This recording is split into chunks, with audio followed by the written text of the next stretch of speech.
learned what failure really is. In that year, I only passed 2 of my modules. Out of 5? Out of 5, yes. Yeah. Out of 5. Did CTA in 2014. I didn't make it. I only ended up passing auditing. 2017 didn't make it. 2018 didn't make it. 2019 passed everything but MANAC, which I subbed for. It came with a lot of hardships because, I mean, imagine you're busy doing your training where you barely get paid. Yes, you get something, but you barely get paid because factor in that you're renting in Windhoek. And then you also have younger siblings that you have to like help your parents take care of. So it's, and then like tuition fees on top of that. So it's quite rough, eh? So what made you stick in audit if you knew people were making twice as much? Yes, because I don't see myself like in any other profession.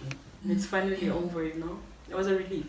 For all the smart people out there, do not be ashamed to say it out loud. It more than humbling a person, it tested your character. Yeah. You really did. I feel like you would have been different had everything just gone smoothly. Like there are people who just made it, like, you know, didn't struggle at all. Yeah. And like, yeah, but I guess it's part of life, man. Like, why do they really want to be a CA? Because you have to put yourself through that. You have to give up a lot. Do you feel like it made you the person that you are today? I'm not gonna lie, like with the Audit Life, work takes up a whole lot of it. And then it's like the little bit of time that you have, that you split between sleep and books. Hi guys, welcome back to Conversations with Wilka, where it's real, it's raw, it's authentic, and it's absolutely true. Today, somebody very close and very dear to my heart will be joining me, who is none other than my supervisor. This is one of the ladies that I look up to very dearly. She's somebody that when I joined the audit firm, she was the one who took me under her wings. I learned a lot from her. So I hope that you will inspire all of you, you know. And yeah, so just before we start, I'm just going to ask her to introduce herself and then we can get right into this video. Hi everybody, I'm Soini. I'm an accountant, currently in Windhoek. So we can have a conversation, right? And I want you to tell the audience, basically, when did your passion for accounting start? Did you always like accounting? When did you first get introduced to accounting? And yeah. I got introduced to accounting in grade 8. That was like many years ago. And no, I was not good at it because I've always been a science kid. In fact, like the first term of grade 8, I actually failed it. I had like 48. Was it 48? No, 38 because the pass mark then was 40. So literally on my report card for the first term, I had like 60s and above, and then in accounting here circled red at 38. But then in our second term, we got a new teacher. He was fresh out of university, back then Polytech. Yeah. And yeah, I think he actually made me understand accounting.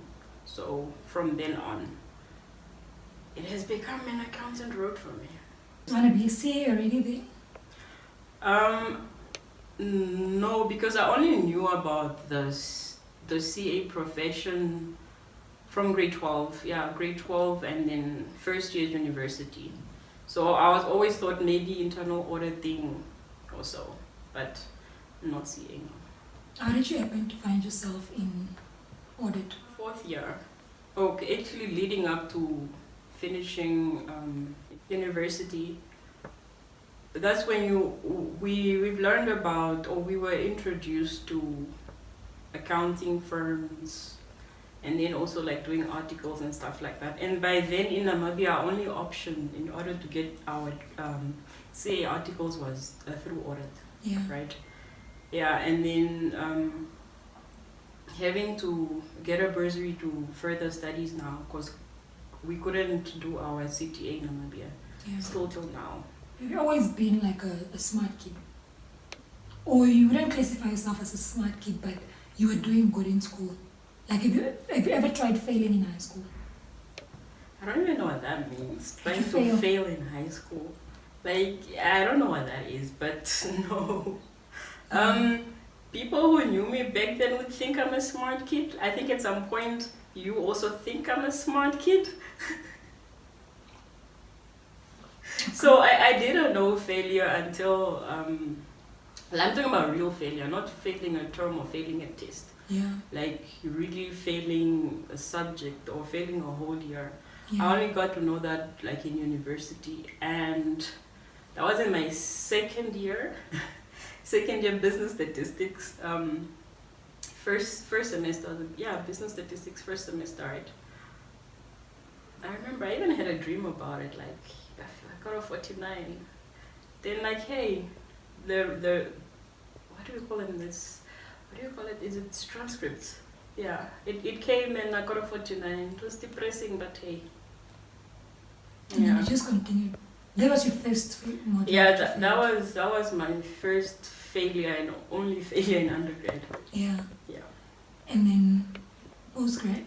Oh, postgrad was like different. Cause okay, so you studied at Polytech? No, I studied at UNAM. At UNAM? Yes. And then you went to further study? Yeah, further study at Rhodes. And then was that smooth, or how did that go? No, that's when I learned what failure really is. Mm. So, because I finished my undergrad in 2010. Yeah. 2011, I was lucky enough to get a bursary and a loan, a study loan. And I did my bridging then at Rhodes. No, it's just different. Like the syllabus, the academic standard is just much higher. Yeah. Than here. I don't know currently now how they've improved now when I'm in NUST, but yeah, it was something that required getting used to. In fact, in that year I only passed 2 of my modules. Out of 5? Out of 5, yes. Yeah. Out of 5. And then I went back again in 2013. I managed to complete my bridging, my CTA bridging, and then did CTA in 2014. I didn't make it. I only ended up passing auditing, failed the other 3. And then 2015, 2016, I didn't study. And then I studied with UNISA again in 2017. Yeah, so that went on 2017, didn't make it. 2018, didn't make it. 2019, passed everything but MANAC, which I subbed for beginning of 2020. And yeah, luckily I passed. Now, okay. Was there a point that you ever felt like giving up in between the years when you were busy studying and failing? Or, yeah, was there ever a point you felt like giving up? Yeah, certainly many times. Many times. And I can say that the only person who really made me reconsider that was my mother. Because she's like, but then you've been doing this for so long and it's what you want, and she knows that I don't want to do anything else.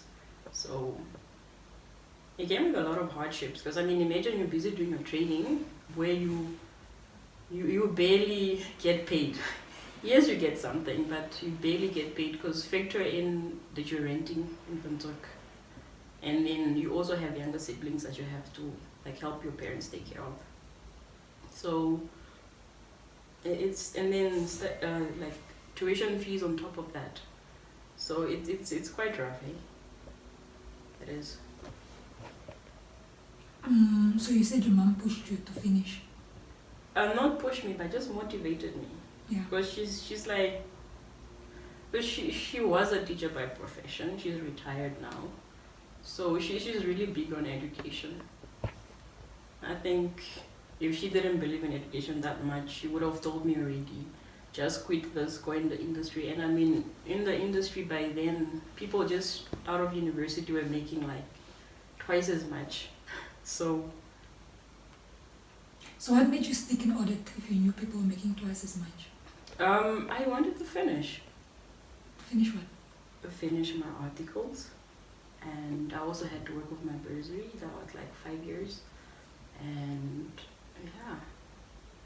Why did you want to do your articles?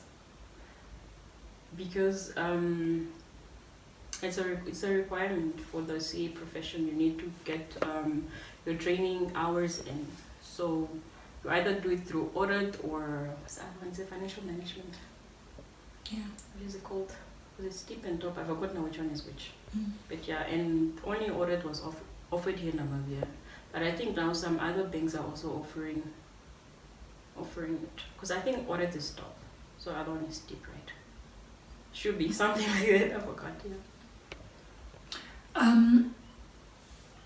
What I want to understand is you kept failing, but you kept, you know that it's money, it's energy, you're in the audit firm already, you know, it's a lot of stress, but you still say, I will finish. I joke that I made uni so rich because I was like 3 years. Yeah. 3 years, that's about, say around up $80,000.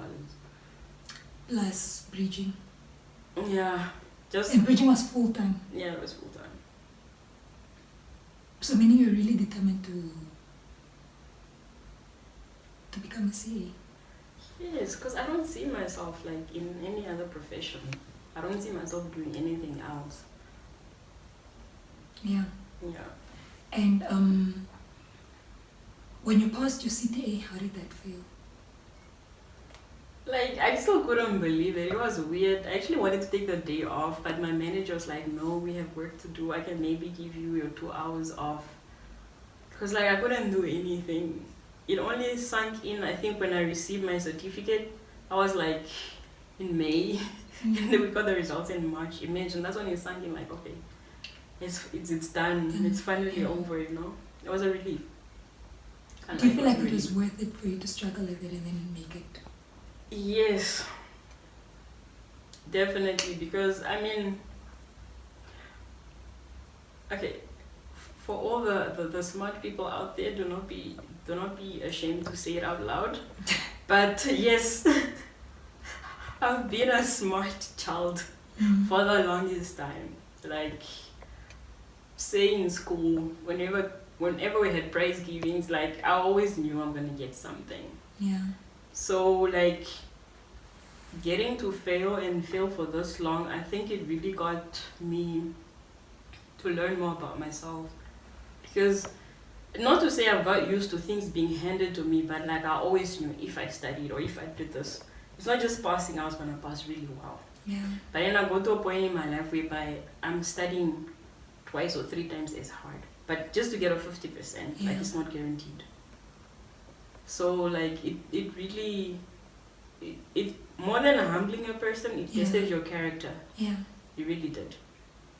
Especially if you're used to being smart and, you know, everybody was like, Soini! And now you're just like, I'm trying to make it to 50. Do you feel like you would have been different had everything just gone smoothly? Like you just passed through? If I just passed through, I think I wouldn't understand anybody who says like they're struggling or they're failing, because I'll be like, but that wasn't difficult. Why? And I mean, there are people who just made it, like, you know, didn't struggle at all. Yeah. And like, but I guess it's part of life, man. Yeah. It's part of life. I guess it's great hardships to learn from. And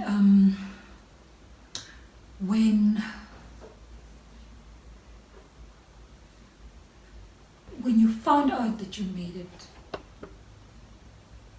the celebration that how did you celebrate it?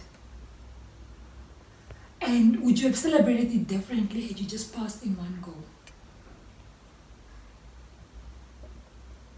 Do you feel like I really worked for this, so I deserve to spoil myself like this? So you're just like, okay, it happened. I don't even remember what I did. I probably bought myself something. Yeah, you did. Yeah, I probably bought myself something. No, I think it was just 2 things. Mm-hmm. No. She had a question. Start with your question. Did you buy yourself something when you found out that you passed? Yes, I bought myself, I think 2 things. 3 at most, I guess. Yeah. Yeah, but I spoiled myself a little bit. Okay. And what is your advice to somebody that keeps failing and they want to give up? What do you think they need to do in order to stay committed to that? Because not everybody has a mother that's very supportive and encouraging, and not everybody understands the CA journey. So what advice would you give that person that wants to give up and has been failing for? They need to ask themselves, like, why do they really want to be a CA? Because you have to put yourself through that. You have to give up a lot. It's your time, it's your sleep, it's your friends, it's your family, sometimes your relationships. So if you really, really want it bad enough, then you just have to put in the time. Yeah. Yeah. And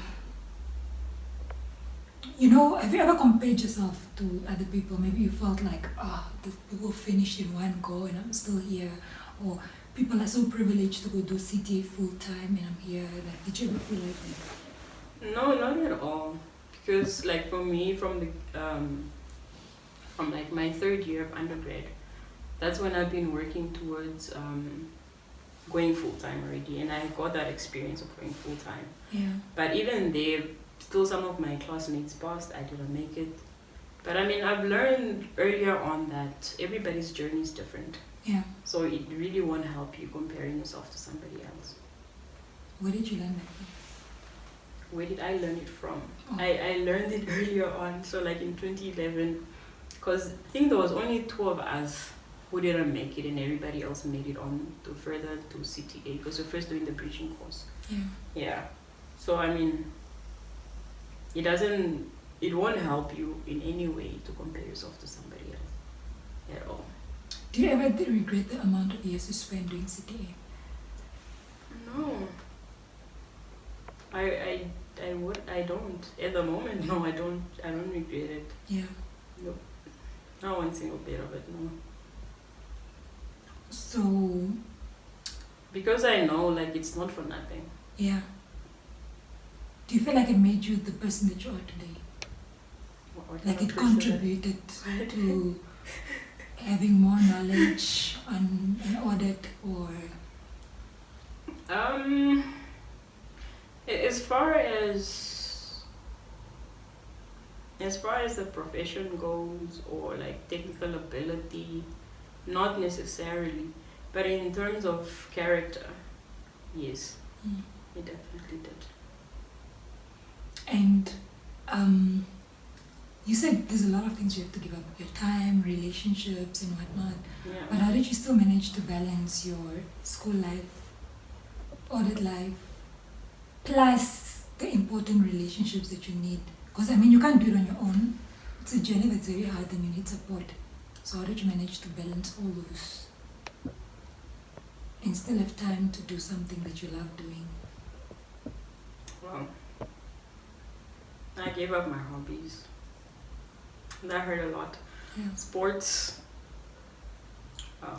drawing, writing, I gave up a whole lot of that. And I'm not gonna lie, like with the Audit Life, work takes up a whole lot of it. And then it's like the little bit of time that you have, that you split between sleep and books.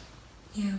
And then if you get some free weekends, then you manage to at least make time for your important relationships. Yeah. And then that's when you learn fast, like, who is really in your corner, like, who is really a friend. Yeah. Very, very fast. Because, I mean, from family side, when you go for holidays, oh, you're always studying. What are you doing now? PhD, masters? They don't understand. You just end up saying yes. And those who really get it, like, you know, oh, yeah. Very few get it. Yeah. What advice do you have for the fresh trainees from school that are just going into an audit firm? What advice do you want to give them? Going straight into an audit firm. I'll say, like, firstly, you need to be sure of yourself. Make sure that you do not let people walk all over you. Be somebody that can be counted on. Be somebody that's willing to learn. And don't be afraid to ask. Like, if you don't understand something, just ask. Because if somebody has to explain something to you 5 times, 10 times, let them do that. It's better than doing something wrong and then only in the end, you know, they get to like explain that to you, for example. What else? Yeah, that's basically it. And from the work side of things. And for somebody that feels like giving up, as in I'm too old. I've done it like 3-4 times. Too old? Yes. And they want to give up. Like, I failed 3 times. I want to go back to the working environment. My friends are buying cars and all that, and I'm just here trying to, make it to passing CTA and all that. Would you suggest the person continues until... It depends. Sometimes taking a break is needed. Yeah. I'd say like if you've already started with your training and you're close to finishing your training, finish your training, then go in the industry where you'll get more money, you'll probably get more time, and then you can continue studying. Yeah. Yeah. So if you do need a break, take the break. Okay. Yeah. There's no such thing as too old for education. People are in their 50s and they're still graduating. So, Yeah. Things are like a bit different now, unlike back then.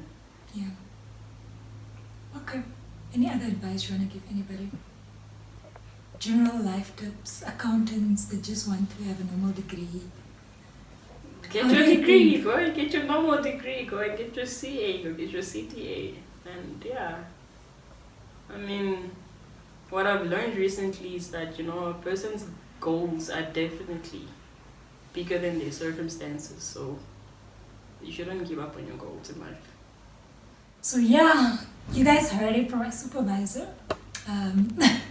She's humble, she's very humble, but she knows a lot, and she has a lot of wisdom. And I'm so thankful for having you. Thank you so much for making time to come and share with, people. I know it's needed. People look at you, you're done, maybe you start living the life and everybody looks at you, but they don't know the process that you went through. So many people want to be there, but they don't know that it took me how many years to finish, People just see the nice, glamorous, yeah. Lifestyle's true. Yeah. So No, it's fine. Thanks for having me. It's been a pleasure. Yeah. So, yep, we're done for today's episode. So, catch you guys next week on another episode. Thank you for watching and goodbye.